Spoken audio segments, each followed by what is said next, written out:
Narnia. Narnia. So, okay, so I wrote some notes, and we do have a little bit of outline. We are going to talk about maybe a few other things, but I wrote some notes in the Narnia thing because as we discovered, I don't know if you guys heard about this, but Brother Kyle was doing opening welcome and was like, just thought, down in the, before we come upstairs, thought the kids would be so excited.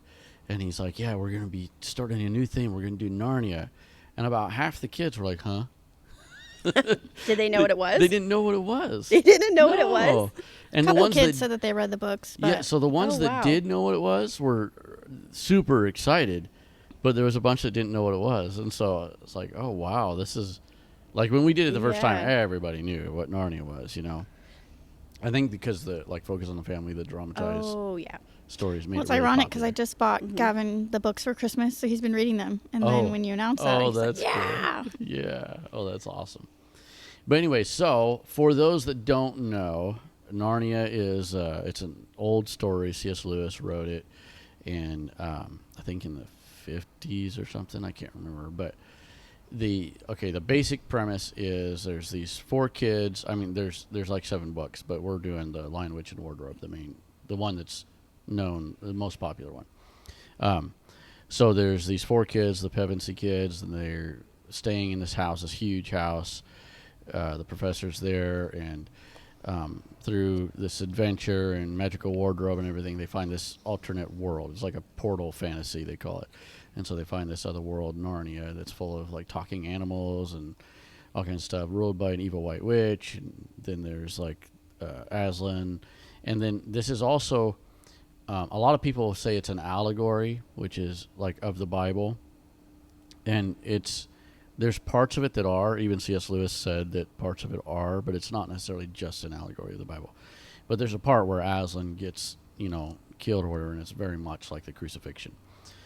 So all of that, that's kind of the story, and we're getting ready to launch into that, and so it's exciting. So exciting. And you guys were both in the original one. Yes. So yes. This is part of the reason for this podcast. Plus, we just needed to get you guys on. We're the missing links. Yeah. All right. School, So Sunday school. what do you guys, I have on the first bullet here that we're going to talk about is Narnia memories. Oh, my goodness. So many. Well, I think it was so fun because I got to play multiple characters, but my favorite one was definitely Mrs. McCready because I don't think I had been in Sunday school. I mean, I had, but I hadn't been as involved. And so when we did Narnia, it was every week, and I was in there. But I got to practice my British accent. Yes. So yes. I had a lot of fun speaking, with the British accent. Yeah. And being Mrs. McCready. And the kids were funny because I would catch the kids talking in, the British accent, or they'd want me to during church. And so it's funny because, the tip top shape. Tip-top shape. That was your phrase. I remember that. And so Mrs. McCready is the housekeeper. And so you would come around, you had that duster. I would dust to the kids. Hang it or something on your belt or something? I would dust the kids. I would... you were always sweeping. Bustling around. Yeah. I would sweep the kids sometimes. And then, and you would, sometimes you'd get their face with the duster. I remember that. And they were talking or something. You'd be like, no, tip-top shape or something. I think at one point I pretended there was a mouse in the corner and freaked them out. I think we did end up scaring the kids a few times. Yeah. I screamed a mouse, and I was trying to get it with the broom, and they were oh wow, that's funny. behind me. Well, and back then we sat on the floor too, so it makes it even worse. Yes, so funny. And it was pretty dark in there because to create the rooms and everything, we had that black plastic hanging down from the ceiling, so it was. Wow. Pretty dark. Well, it's just so different, too, because we had that kitchen with the island, and we'd made that cave underneath there, so they had to crawl under that at one point. We were, that was back when we set up every week and took down every week. Mm-hmm. And I try to tell people, we're kind of known for our sets, and they're amazing or whatever. They are great. But a lot of people kind of bemoan the fact, like, oh, when we get a permanent space, and we are so blessed. I'm not saying anything about that. We are very, very, very blessed, especially. I mean, we have a permanent backstage and everything, but we did some amazing setups where we set up every Saturday night. Every Saturday night, every 7 p.m.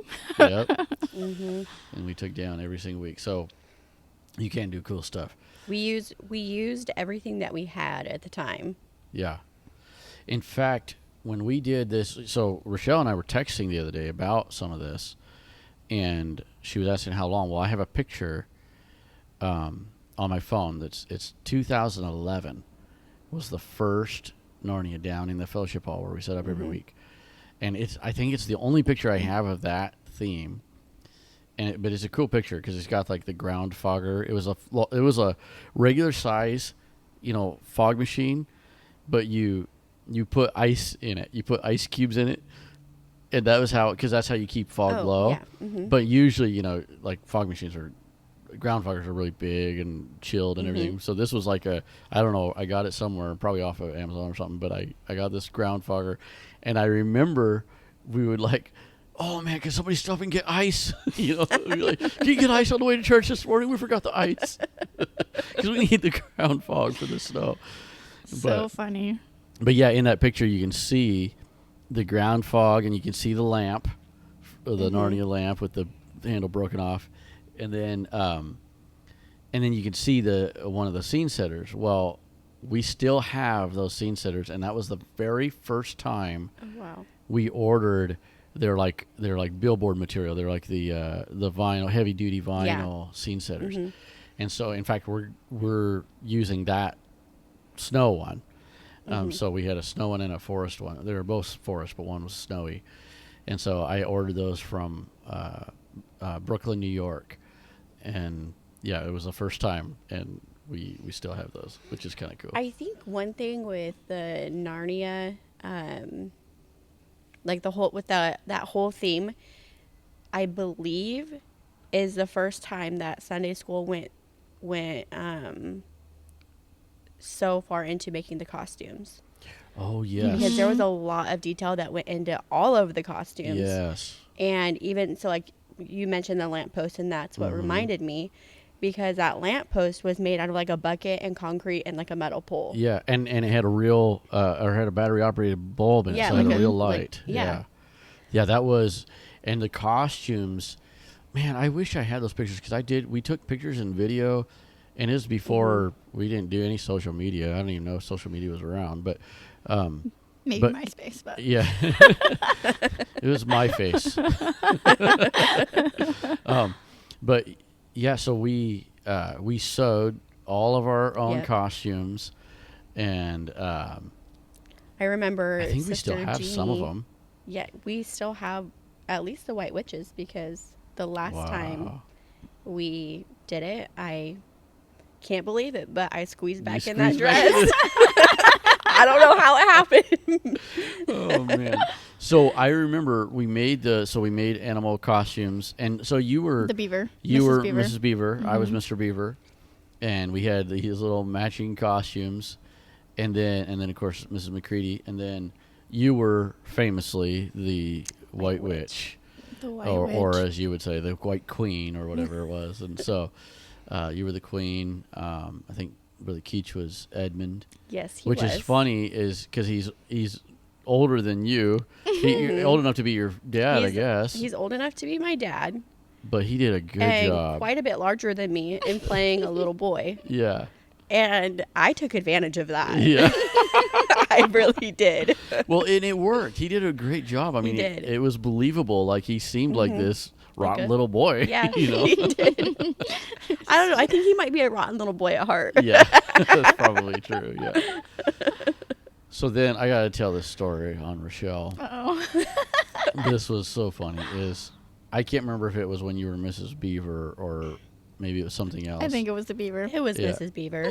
And so she was inside this like cave thing.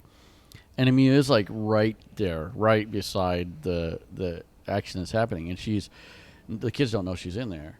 So because she's supposed to pop out on a cue and surprise the kids. So we were doing the scene. I don't remember what the scene was, and we say the cue, and no Rochelle, and we're like, and so we say it again, no Rochelle.